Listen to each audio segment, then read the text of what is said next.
Welcome to Layers of Communication with your host, Lydia Taggart. Life presents experiences that add a layer to who we are and how we see the world, affecting how we communicate. Lydia is here to help you take apart the layers and create new ways to connect and build relationships. So now, please welcome the host of Layers of Communication, Lydia Taggart. Hello, all my friends. Welcome to Layers of Communication. I'm your host, Lydia Taggart, and today we are going to have some really massive awesomeness. I have a fantastic story to share with you that's really going to illustrate all of the whole purpose and how we get through the layers that are blocking our view and connect with people who probably might not even be interested in making that connection. So I have this great story to share with you. And we're going to keep it kind of short. So if you have questions, let me know. Go ahead, share this out to all the people that you think could benefit from it. If you are interested, I would love for you to subscribe. Let me know anything that you want to focus on in future episodes and all of that good stuff. Okay. So I have this volunteering kind of thing that I do on Sundays at church where I go into the nursery with the little ones, and it's not babies. It's they're 18 months old when they come in, and they stay until they're about 2 years old, and they move on to the next class. And classes switch in January. So this girl, this sweet little girl, turned 18 months the last day of the year and came in the first Sunday of January 2019. And she's such a sweetheart, but she did not want to be there. All of the other kids had graduated and gone on to the next class. And this is a class that we have with the nursery. We start teaching them how to sit in their chairs and have a lesson time and things like that. So it's really a lot more structured than you might consider a nursery to be, because it's not just babysitting. We don't just babysit. We have to teach them. We want them to learn. And so the sweet girl, the sweetheart, she just comes in, and she's the only kid there that day. And I have another helper teacher that partners with me. And the parents, of course, are like, well, she's going to take some time to get used to being here. It's an adjustment for all of us. We've all got something to learn and grow and adjust, right? So they're okay. They know she's going to cry, and it is new, and she doesn't necessarily know us. She's been there and met us a few times, so it's not total stranger danger, but it's a new experience. Well, she was so unhappy. And I'm sure you can relate to this and think about those other relationships that you have as I'm telling you this story, because you will see some parallels of how our relationships work, okay? She didn't want to be there. And I'm thinking teenagers, right? They don't want to be there. They don't want to talk to us, maybe sometimes. And so she got so upset and cried so hard that she threw up. And it was not like, oh, she's crying for 30 minutes. She got there really fast. She was so upset. It was so intense. And she threw up within 2 minutes, probably, really, really fast. And I was like, wow, that's intense. And so I took her to her mom. I said, this is what's going on. We can work with her. We can do things to help her. And her mom said, well, yeah, because I need her to be in nursery. I need to go to my class and do my stuff. And so we talked about the different ways to help her daughter adjust a little bit better. And so the next week when she came, and she left. That was enough for her that first day. But the next time she came, she didn't throw up. She cried for a while, quite a while. Anything that she showed any interest in, we tried to feed that. We say, oh, do you like to sing this song? Let's sing this song. No, she doesn't like that song. Every time we sing this song, it makes her cry. Let's not sing that one. We want to read this book. How about this book? Oh, she pointed to that book. We better read that book every time. And so as she came in and we paid attention, we were really trying to make her feel comfortable and wanted and to like acclimate that she could be there, right? So anything that she liked or showed a possible interest in, we would get that. So the next time she came in, we said, she liked this book. Let's start with this book first. Or she liked sitting at the table for lesson time. Let's start with lesson time. And we could do that because she was the only one. We could totally focus on her and what her personal needs were. And as we progressed, she's like, oh, yeah, they are caring about me. They notice that I like this book. And we catered to her desires, her needs. So now it's been, 6 or 7 weeks? And now she's not really crying. They drop her off. She's not being held the whole time.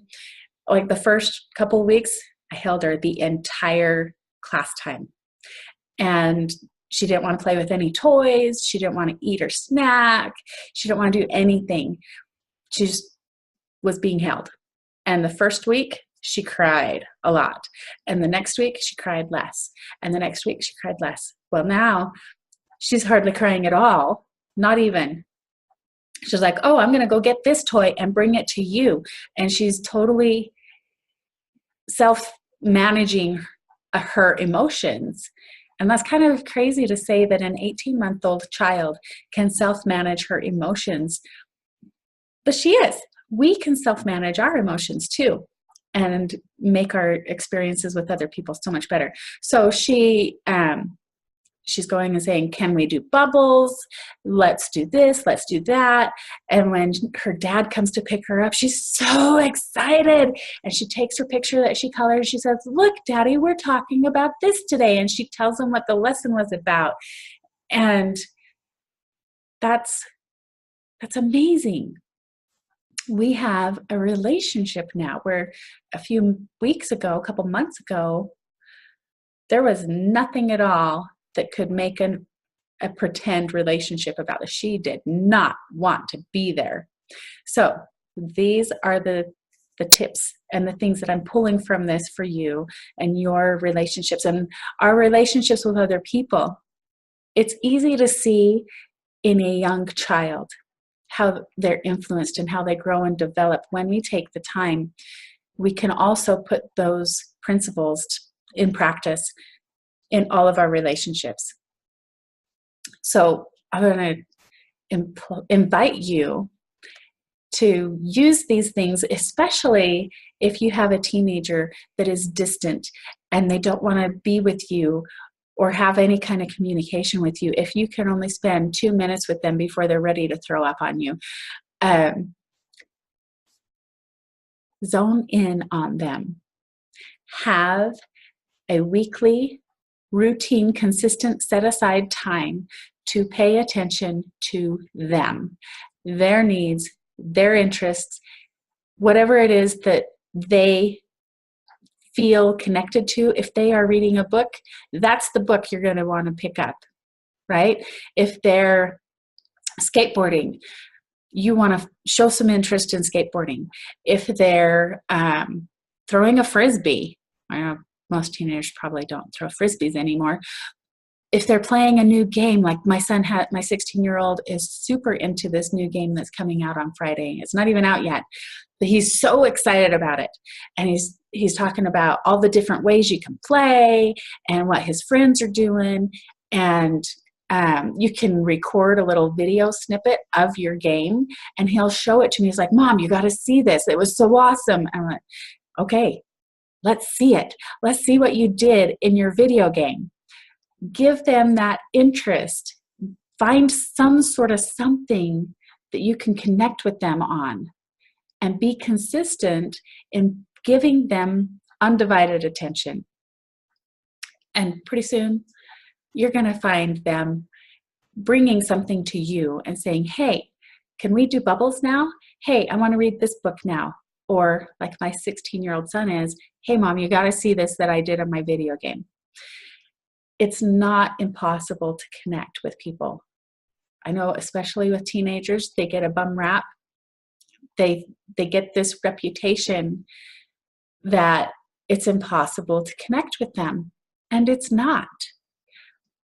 We can give them the time and attention, and where else can you have this in your life? What other relationships can you branch this out to? Your spouse, your partner, a coworker. If you're just button heads and they just really want to throw up within 2 minutes of seeing you, you want to throw up within 2 minutes of seeing them. Wow, that's one that we got to watch for, right? If somebody's coming into our space and we're like, ooh, I got to run, I got to cry, ugh, I feel sick being around them. That's a pretty good sign that there's an issue that needs to be resolved. And it doesn't always have to be running away and hiding and distancing ourselves. We can build a relationship through consistency, focusing on what their interests are. Now, this is going to work a lot better if you are interested in having a relationship with them, right? If it's there's like, what's the word? Estranged family relationships. I don't know if that's the right word. Anyway, they're family. And a lot of times we think, well, I got to keep the family together. It's a family relationship. So you can spend some time looking for things that you can connect with on them. Connect on with them. And if you were going into a job interview, for example, you would research the company that you're going to talk to. You would find out what they do, who they help, how they help them. You do a bunch of research before you go in and meet this person who's going to interview you that you need to build a relationship with. You need to have some sort of rapport and connection with them, or they're not going to give you a job.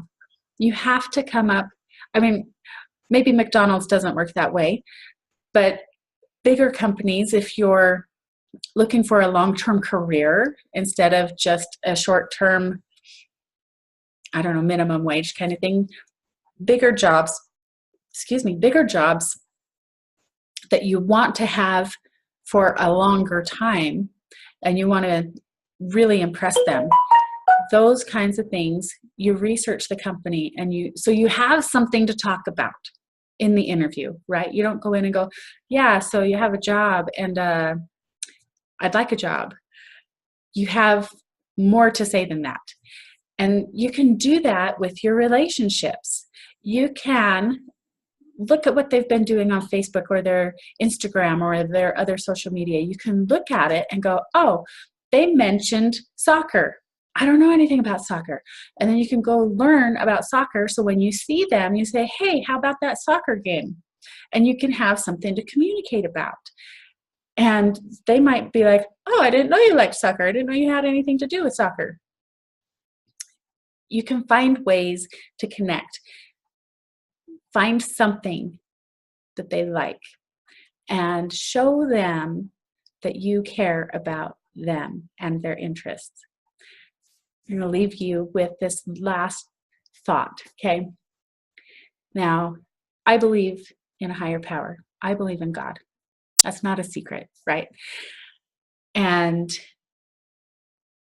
this goes along, I think, pretty well with all of this that we've been talking about.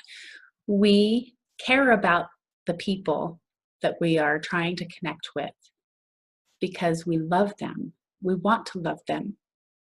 It doesn't matter what they're doing because we love them anyway. We want them to come and be a part of our lives, right? And it's the same with God. He loves us and wants us to be closer to Him because He just loves us. It doesn't matter what we're doing. And if we have an interest in something, then He has an interest in something. If it's important to us, then it's important to Him because it's important to us. And I take that same principle with our relationships with our children. If it's important to them, it's important to us because it's important to them. And take that same principle to our spouse, our coworkers, anybody that you want to spend more quality, happier times with. If something's important to someone, it can be important to us because it's important to them. Okay. Short and sweet today, working on these being shorter and shorter so we can just really get some powerful something to do to, like, what's the word? Powerful steps to take that will massively move your relationships into a better place and help you. This is Layers of Communication. I'm Lydia Taggart. Thank you for joining me today. Remember, you are worth it, and so are they. You can find me on lydiataggart.com and layersofcommunication.com. Have a good one. Love you. Bye.